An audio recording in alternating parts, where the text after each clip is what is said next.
Tentar uma vida em um novo país não é nada fácil. E uma das dificuldades enfrentadas pelos imigrantes é a de conseguir moradia digna. A ocupação Progresso na região norte de Porto Alegre reúne centenas de haitianos. A colaboração comunitária ajuda a enfrentar as adversidades, entre elas o racismo e o preconceito. A ocupação Progresso teve início em 2014 no bairro Sarandi. Desde o começo, tem entre seus moradores imigrantes haitianos, como a Elisa. Formada em engenharia, ela deixou o Haiti em 2011, um ano após um terremoto ter causado fortes danos ao país.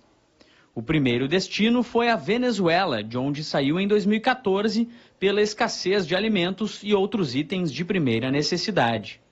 Em Porto Alegre, há produtos básicos, mas as dificuldades são grandes. Que não consegui trabalho. E se como isso está na estrangeira, eu fico sem trabalhar, está muito difícil. Além da dificuldade para conseguir trabalho, o preconceito também incomoda. A semana passada, eu vou lá na Posto Saúde. Tem mãe que tem uma filha, e sua filha dela quiser sentar mais pertinho comigo, e sua mãe disse não. Quando ela pergunta a sua mãe por quê, não, ela é uma preta, tu não pode ficar sentar. Ao contrário da maioria dos imigrantes que costumam enviar dinheiro para a família, Elisa é que tem recebido auxílio de parentes. Nesta casa da ocupação Progresso, ela vive com um sobrinho e duas filhas. Uma delas é Carmênia, de 18 anos, que chegou ao Brasil em 2017.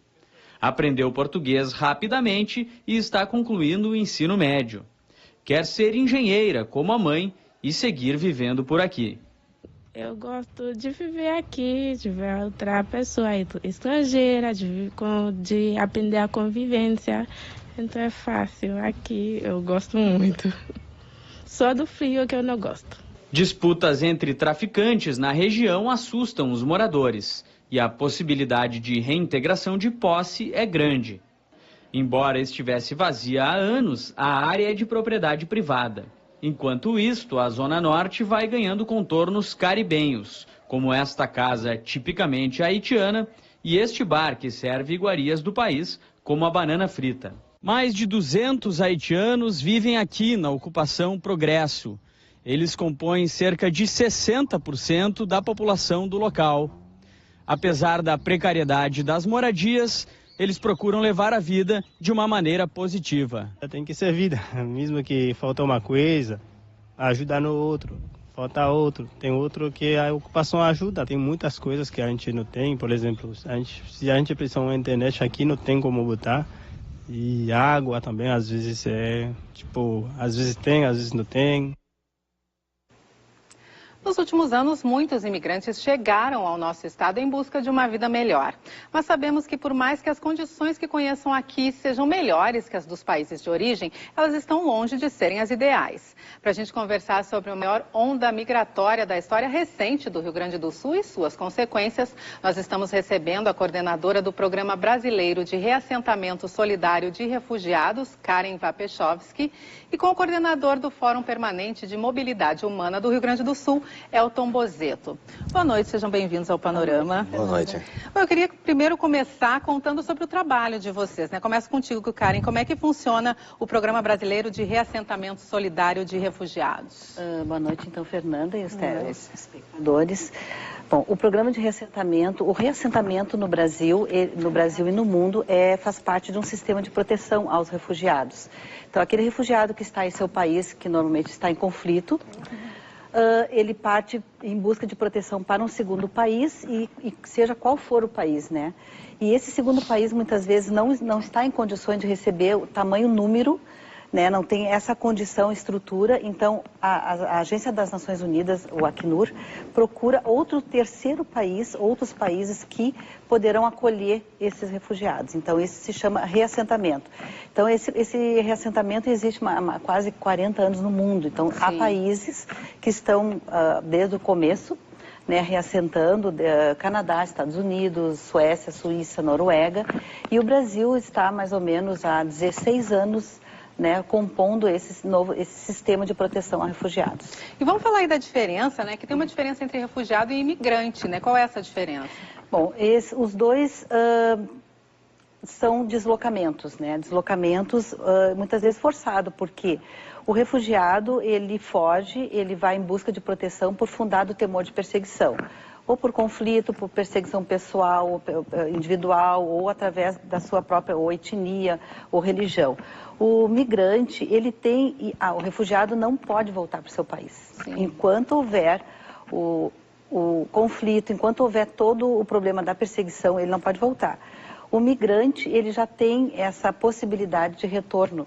Então, ele pode se deslocar para um outro país, trabalhar, juntar recurso e voltar para o seu país de origem, ou então enviar recursos para a família e tal. Existe essa possibilidade de troca. O refugiado não.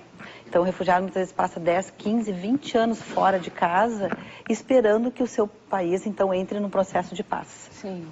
Bom, Elton, e conta pra gente, então, sobre o Fórum Permanente de Mobilidade Humana, de que maneira também está trabalhando aí para melhorar a vida desses imigrantes que estão chegando. Boa noite para você, Fernanda. Boa noite aos amigos da TV. Na verdade, nós tivemos no Rio Grande do Sul, desde há muitos anos, um trabalho voltado para a receptividade, o acolhimento dos migrantes. Inicialmente, algumas organizações, como por exemplo a Pontifícia Universidade Católica e notadamente no Rio Grande do Sul, o Centro Ítalo-Brasileiro de Apoio ao Imigrante, o CIBAI, que faziam esse trabalho de acolhimento dos migrantes. O CIBAI nasceu em função da imigração italiana e europeia que veio ao nosso país, não é? Tanto antes quanto depois do período da Segunda Guerra Mundial. Então nós tivemos essas iniciativas individualizadas, digamos assim. A partir de 2011, com esse novo movimento migratório, que nós aqui no Rio Grande do Sul batizamos, não é, Karen, no nosso fórum, de novos rostos da migração no Estado, nós organizamos um coletivo da sociedade. Na verdade não é uma entidade com personalidade jurídica, mas é um coletivo de organizações da sociedade que se dedica a debater a questão migratória, a conhecer, mas principalmente atuar na recepção, na regularização documental e no encaminhamento dos migrantes para a sua inserção, a sua integração em nossas comunidades. Então, o Fórum, na verdade, é um coletivo de organizações, né, que surgiu inicialmente uma ideia de algumas organizações e tem o seu ponto de convergência, de encontro ali no CIBAI, na Igreja da Pompeia, que é o tradicional local de atendimento aos imigrantes, integrado basicamente por organizações da sociedade civil, mas também alguns órgãos governamentais que conosco compartilham dessa ação. Algumas iniciativas foram importantes até agora do Fórum, principalmente para constituir essa rede de organizações, sim, que faz o atendimento, porque é uma diversidade muito grande as demandas que os imigrantes trazem para nós que vivemos aqui no Rio Grande do Sul. Então, também existem formas diferenciadas, diferentes de abordagem, de acolhimento e de busca de inserção dos migrantes. Atendimento, né? A gente vai falar mais sobre isso. Eu convido vocês agora a assistirem com a gente uma matéria que mostra que há um tempo a TVE vem acompanhando a vida dos imigrantes no Estado. Através de reportagens e programas especiais, nós registramos a chegada deles, o acolhimento que receberam e as dificuldades que vêm encontrando. Eles chegavam na madrugada em ônibus que vinham de longe. Rodavam 4.000 quilômetros desde o Acre em busca do sonho de conseguir um emprego e começar uma nova vida. Na série de programas que fizemos em 2015, mostramos que nesta nova onda migratória, a maioria dos recém-chegados eram haitianos e senegaleses. Muitos estavam sendo acolhidos no Centro Vida, na zona norte da capital. Faziam as orações e ali mesmo já eram recrutados para empregos. Biblioteca do Centro Vida, alojamento fornecido pelo governo do estado. Estes haitianos e senegaleses estão há menos de 3 semanas aqui e já preenchem as fichas trazidas por uma empresa de limpeza.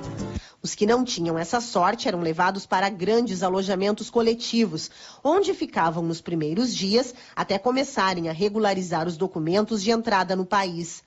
O caminho começava no Ministério do Trabalho, que na época emitia 90 vistos por semana para imigrantes.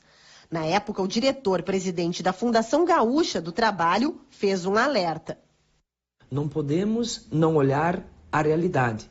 E temos que saber que temos a condição de receber até um certo momento. E esse certo momento talvez não esteja tão longe, talvez esteja chegando próximo. Ou seja, precisamos acolher, precisamos estar abertos, precisamos ser humanos, mas também precisamos saber de que daqui a pouco nós temos que tomar alguma atitude para poder, simplesmente tendo o retrato do que nós temos à disposição, também sabermos se já não temos as pessoas suficientes para preencher esse espaço. Numa das reportagens, conhecemos o Duveus. Ele estava hospedado na casa da dona Vera e trabalhava em um posto de gasolina. No verão deste ano, reencontramos com o Duveus, que ainda não conhecia os pontos turísticos da cidade que o acolheu. É um dos teatros mais antigos e eu acho que é o mais tradicional de Porto Alegre. Já conhece? Não. Gostaria de entrar? Sim. Pedido atendido, levamos Duveus para um pequeno passeio pelo São Pedro. Também mostramos a vida da Elisa, uma técnica em agronomia que já tinha imigrado para a Martinica e a Venezuela. Ela morava na Ocupação Progresso, um dos locais que mais concentra casas de imigrantes em Porto Alegre. Na época, havia cerca de 40 casas de haitianos, hoje são 65.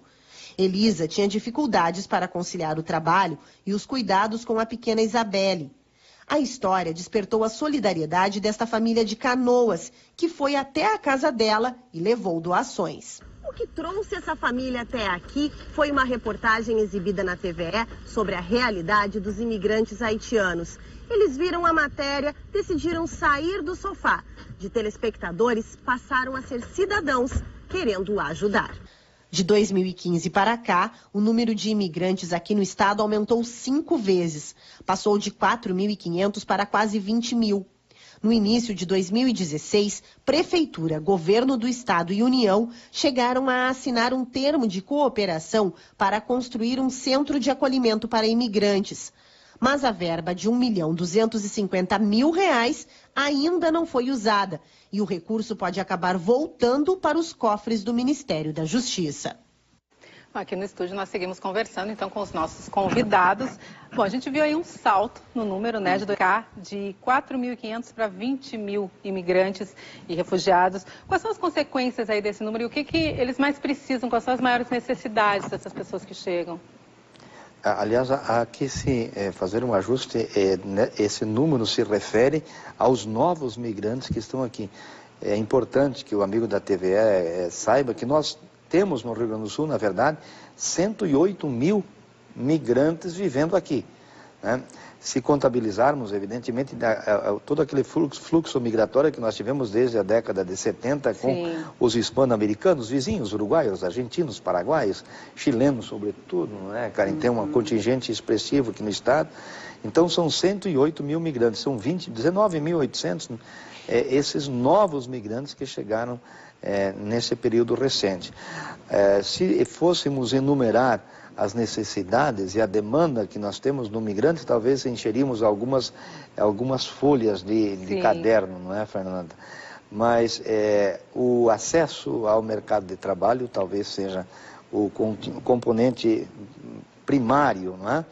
Evidentemente que junto com isso vem toda a questão do aprendizado da língua e a facilitação da comunicação, já abordado na primeira matéria que nós vimos aqui, a questão da moradia. Então são uma série de componentes e realidades surgidas e que, no entanto, nós através do fórum temos trabalhado bastante. Sobretudo esta questão da questão da língua, mas não apenas o aprendizado do português, porque não Sim. basta, é necessário nós fazermos uma integração cultural dessas pessoas. É verdade. Uma inclusão cultural, para que eles conheçam a nossa realidade e para que nós, também brasileiros, conheçamos o perfil cultural, as componentes da cultura, a riqueza, os valores, os princípios que essas pessoas trazem para o meio da nossa sociedade. Porque senão nós vamos estar tratando o migrante como alguém estranho. Não, o migrante é um sujeito de direitos como qualquer brasileiro. Só está aqui na nossa terra, né, Karen? Como é que a gente pode falar sobre esse número aí também? Em questão das políticas públicas, né? Quer dizer, teve uma verba aí que está disponível, não foi usada e pode ser perdida, né? Juntamente com essa verba, outras ações do próprio Estado brasileiro, que aconteceram algumas promessas, algum comprometimento que o Estado brasileiro fez frente a outros países de acolhimento, de abrir as fronteiras e também de financiar programas de reassentamento, né? Que nem ano passado teve uma reunião em Nova York que o presidente Temer participou e se comprometeu mediante a comunidade internacional de reassentamento, de ajudar, né, os sírios, refugiados sírios. E ficou-se então numa expectativa, não só no Brasil, mas fora do Brasil, para que o Estado então brasileiro organizasse um edital, organizasse um programa brasileiro em atenção especial aos refugiados sírios.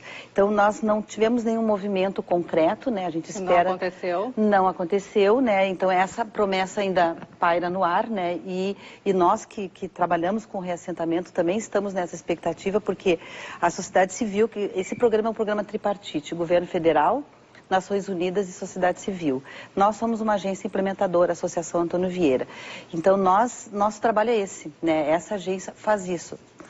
E então a gente está nessa expectativa, além dessa promessa, outra promessa também que é o reassentamento de pessoas oriundas de um conflito na América Central, Honduras, Guatemala e El Salvador, que se chama o Triângulo Norte, né? Então, tem um conflito há muitos anos, há 8, 9 anos acontecendo, e agora, recém de 1 ou 2 anos para cá, é que está sendo reconhecido como um conflito de fato, produtor de deslocamento forçado.